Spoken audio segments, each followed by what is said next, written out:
Our next guest is a personal friend of mine, Winston Ng. Winston is the founder and CEO of Finute, an EdTech company that merges education and play through technology to empower the next generation of learners. Winston has been an avid software games developer since he was 10 and spends his free time programming open source applications. At 19 years old, Winston currently works with multinational corporations, SMEs, and government agencies to bring their ideas to life and won several national and global innovation competitions. Winston is currently studying for his A-levels at Millennium Institute, where he serves as the president of the Entrepreneurship Club. This afternoon, he will be sharing how he and his team have created a video game incorporating financial literacy concepts into an immersive 3D virtual world to teach financial literacy, using gamification and his inspirational entrepreneurship journey. Winston, please. So hi everyone. So as you know, my name is Winston. I'm the co-founder and CEO of Finute. So, as told by Renisha just now, as you know, I'm still a student like most of you guys. I'm currently studying at Millennium Institute where I take my A-levels, and I was the president of the Entrepreneurship Club. So when I was young, I used to love to create games. So one of the games I actually created was called VandaBay Reimagine, which is this experience where players can come together to explore a virtual Singapore and enjoy Singapore through the eyes of your computer, or your smartphone, or your iPad, or anything. And it's always been that experience and journey where I have slowly accumulated into different experiences ever since my first time creating a game when I was 10. And afterwards, I didn't expect that VandaBay would actually have over 100,000 users to date. And as a young student, I thought to myself, what can I do with 100,000 users? They can just be users. They don't have to be paying users, for example. Which is why I thought of this as an idea that could turn into a business, into a sufficient business that can actually merge education and play. Well, for starters, when I was a student, I really didn't like studying. And as a student who does like studying, I always love to play games. Every day, go back from school, play games. Every day, play games, play games, play games. My life was about playing games. So why not I turn this into something that I can enjoy, which what I call learning by playing. Which is why, ever since that, I started Finute in 2020 to actually set out on a journey to merge education and play, which actually gave me the opportunity to share my works with thousands and thousands of people across the world. I also share my works on TikTok, where currently I now have about 12,000 followers. So if you're my follower out there, thank you all for supporting my journey thus far. And, more than that, I also awarded the National Youth Entrepreneurship Award. It was a huge honor. Well, actually, at that point in time when I was awarded the National Youth Entrepreneurship Award, I was actually on this same stage here, pitching my company's solution and ideas to the fellow judges from the different industries. And never did I expect that I could be an entrepreneur. I was only 18, 19. And when people think of entrepreneurs, well, the traditional definition is someone who is about maybe 25, 26, or even 30 years old. But I'm happy that as someone who is 18, 19, I can accomplish something that I never thought I could have done. So, without further ado, let me share what we are currently doing. So, as you all know, globally, only 33% of adults are financially literate and lack a basic understanding of financial concepts, and which is largely attributed to a rather lack of financial education literacy in schools. Well, maybe in the recent years, there's been more financial literacy education in schools, but from what I heard from my parents, from my teachers, at that point in time, there weren't many financial literacy educations in school curriculum.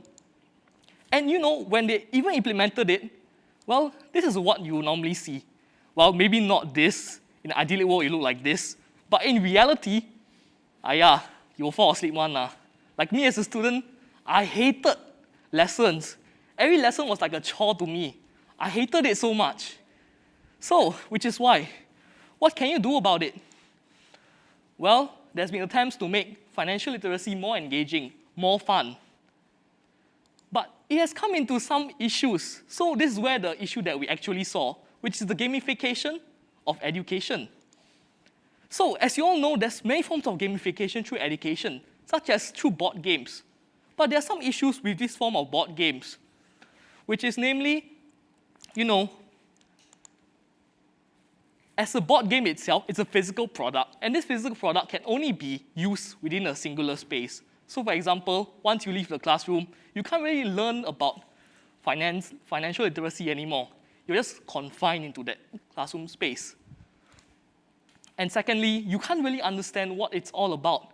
As you know, to them, it's just a board game. It's not really immersive. You can't see your outcomes. You can't see anything. It's just merely a board game. It's just like playing Monopoly or just any other board game for that reason. And thirdly, well, as you know, I'm wearing a mask. And this is definitely not possible in such a world. Maybe 2-3 years down the line, maybe when, everyone is vaccinated, everyone, the situation has already improved, maybe that's possible. But in the current scenario, unfortunately not.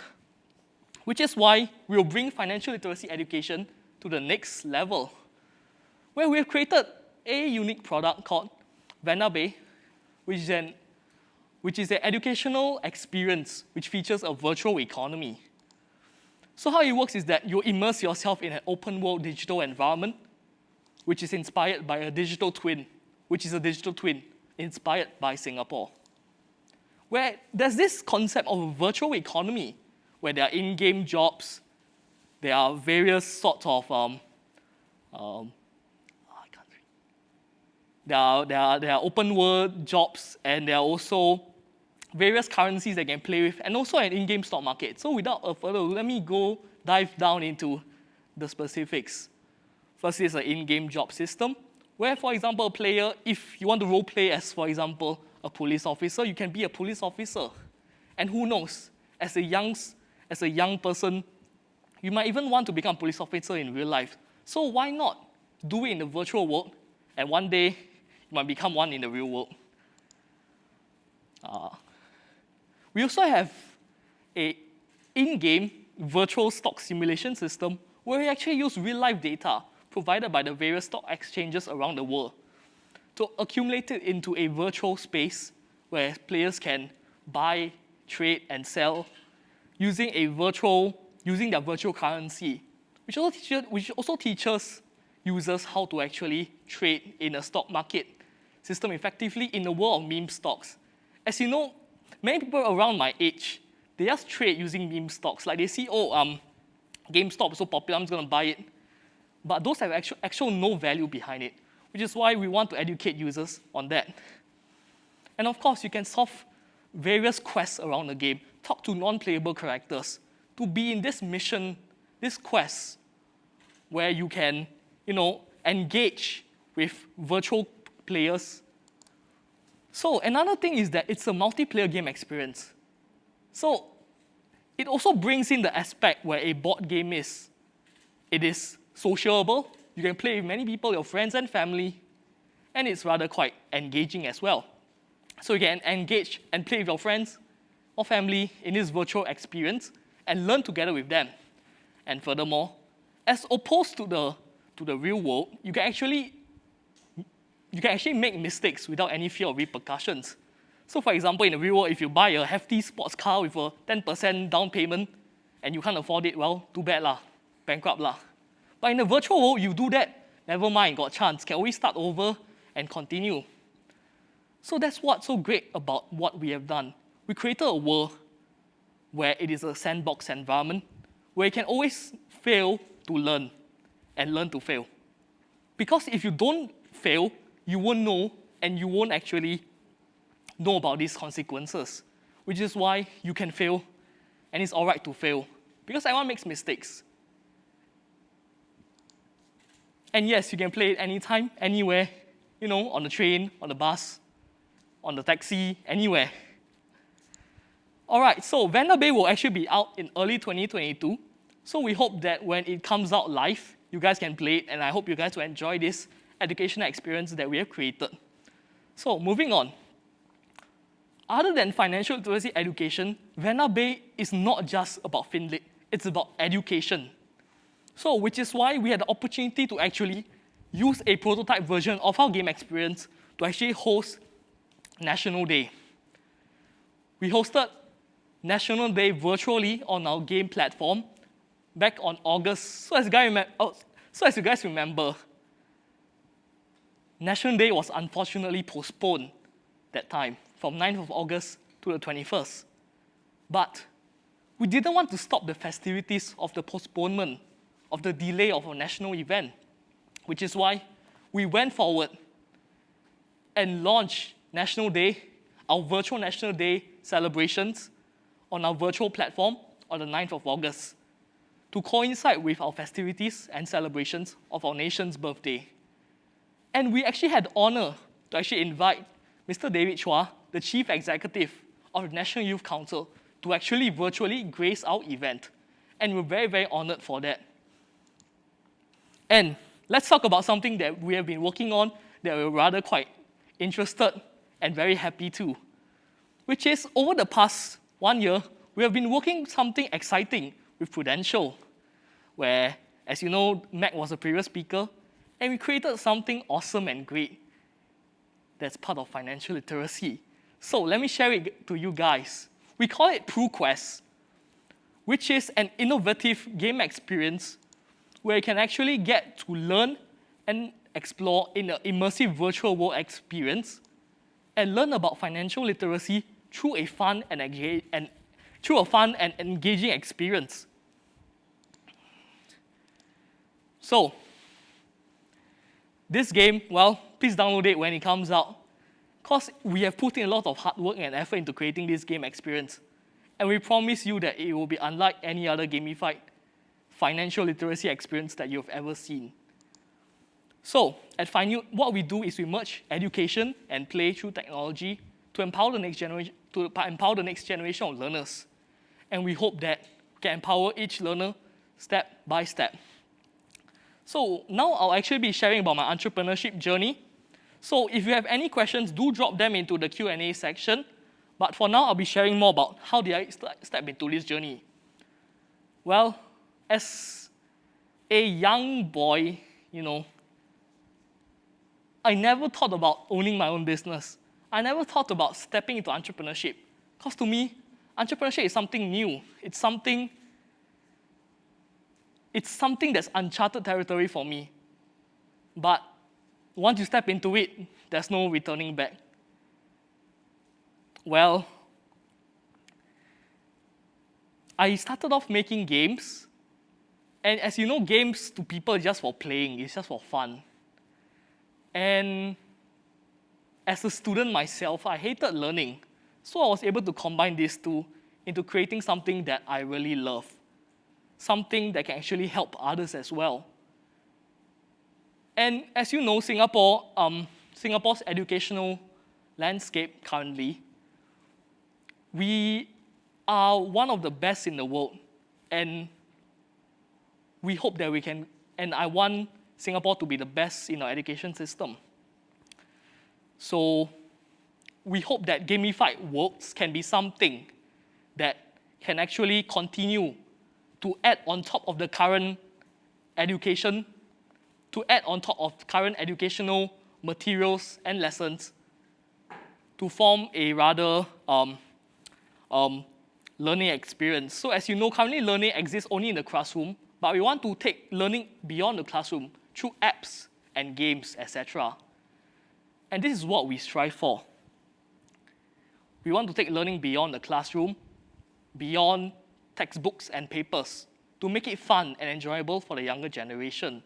So that was actually why I stepped into entrepreneurship. I wanted to make a difference, to see my family, my younger sister, my friends and family learn in a better way and connect to each other through a virtual platform to learn and engage. I'm open to any questions now, so if you're interested, I can answer them. So I received some questions from you guys, so I'll now be reading them and answering your questions. How do you balance between studies, your company, and your personal life? So honestly, I'll just be straight up honest with you guys. It's not easy. It's very difficult. Imagine putting your shoes in a position where you must wake up and go to school early in the morning, and afterwards have CCA, and afterwards still be a son to your parents. It is a lot in a day. One day is 24 hours. But in 24 hours, what can you actually accomplish? So, which is why, as a student entrepreneur, I actually want to maximize the full potential and full use of my time. So actually, in between my school, in between my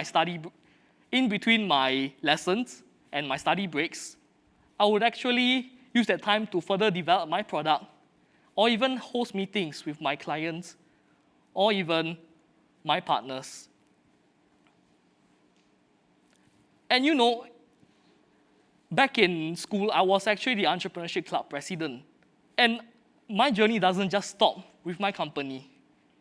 As the president of my club, I still taught and teach my club members on various rather critical entrepreneurship skills, such as how to create a good business model, how to pitch, or even how to even come up with an idea for an innovative business.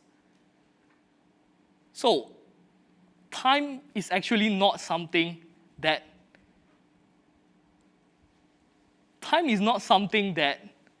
as a person you can actually grasp and perceive. Rather, it's something that you are forced by. You are forced by time. So, as an entrepreneur, I always want to use my time wisely. Every second counts, every second matters. So, which is why when I get home from school, after I eat my dinner and stuff, I'll still have meetings going on. So my life pretty much is like a 24-hour cycle of work, school, sleep, work, school, sleep. It is this revolting cycle that always goes round and round and round. So yeah, it's not easy being an entrepreneur, but don't be scared by this. You know, I actually don't, no matter how much it sounds that it's very difficult, I'm actually enjoying myself while doing all this because, you know, the vision and the thought of actually creating something awesome for the younger generation, creating something awesome that I can share with my peers, that's the drive that pushes me forward. And I hope that you, if you want to be an aspiring entrepreneur, find that drive in you and go ahead and create something awesome because you never ever know what kind of awesome stuff you might create. All right, so let's see my next question. All right, so what were the resources that you used to get started at the beginning? So as you know, as a student entrepreneur, and coming from my background as an A-level student, I don't really have much exposure to business. So what I actually did was actually go online and find a lot of resources. So just to quote a few resources that I have, there's this rather well-known VC called Y Combinator, and they actually have a lot of resources on how to be a startup founder from your early days. And definitely, if you're in the polytechnic, I'm pretty sure your polytechnics would have various entrepreneurship courses and lessons. So do attend these courses and lessons and learn more about how to actually start a business, how to actually pitch a company, how to pitch your company, and also how to create an exciting, innovative product. So don't be afraid. Just get out there and do it. So I have another question. What keeps you motivated? What keeps you motivated when you set up your own startup?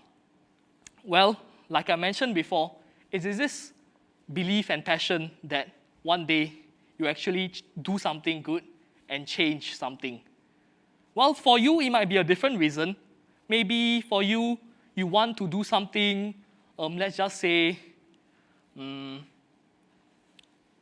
want to be someone who can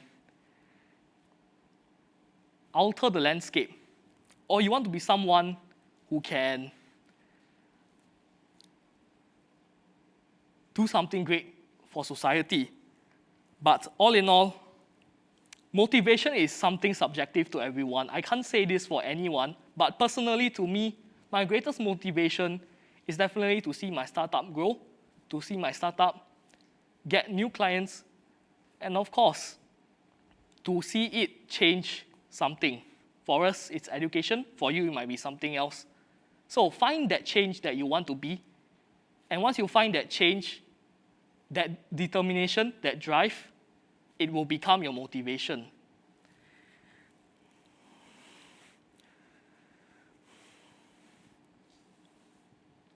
All right, next question. Is Finute open to accepting fellow students looking to gain experience in entrepreneurship? Well, definitely, I open my biggest arms to invite you to come. Well, we're not an MMC, we're not really a rather large corporation by any measure, but startup culture is actually rather exciting, to say the least. Well, you're working with a team of aspirational, young-minded individuals, and I'm sure these people will actually help you gain some experience and also see how startups grow. As you know, startups isn't really, it's actually very, very difficult. As you know, startups, sometimes they have capital issues, they have financial issues, but yet, if you as someone who can stick through with them and go through with them, I'm sure it will take you a long, long way. So if you want to join us, do join us, but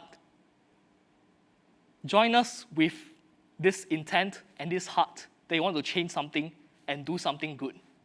Because who knows, you might be the change in us. You might bring some valuable skills that we might not even have. You might do something great for us. So just join us. It's going to be great. So someone actually asked me this interesting question.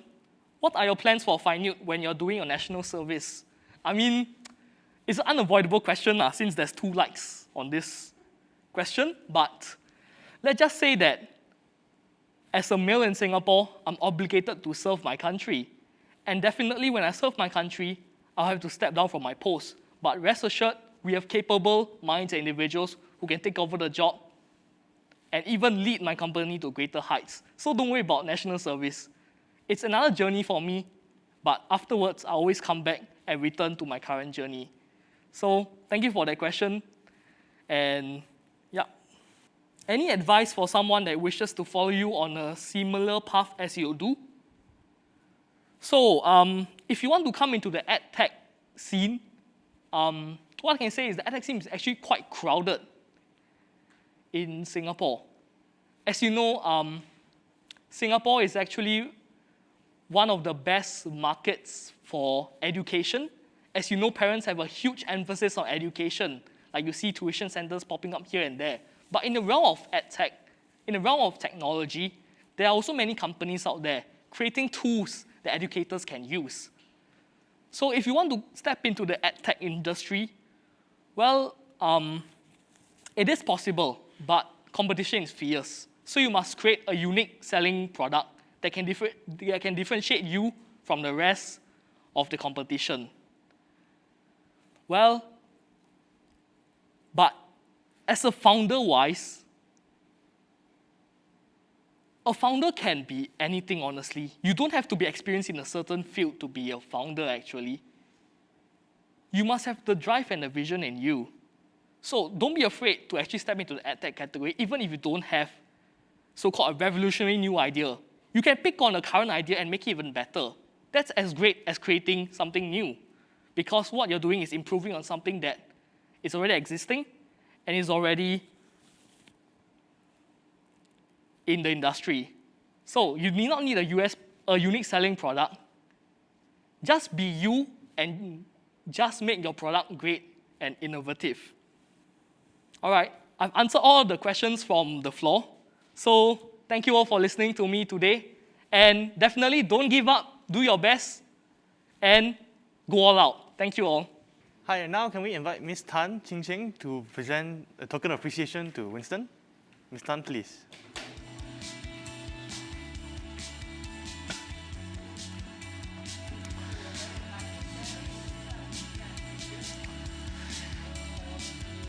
Thank you, Winston, for your sharing about VandaBay and how Finute is transforming the EdTech landscape in Singapore. The VandaBay app will also be launching in 2022 on the App Store and the Google Play Store. However, you may play the beta version now. So I strongly encourage the audience to download the game after the event. As a young entrepreneur, Winston is indeed an inspiration and role model to all of us. Your sharing inspires us all to be more innovative, to have more courage, and to try and never give up in the pursuit of our aspirations. Before Winston takes his leave, you may also follow Winston on Discord, Instagram, and LinkedIn.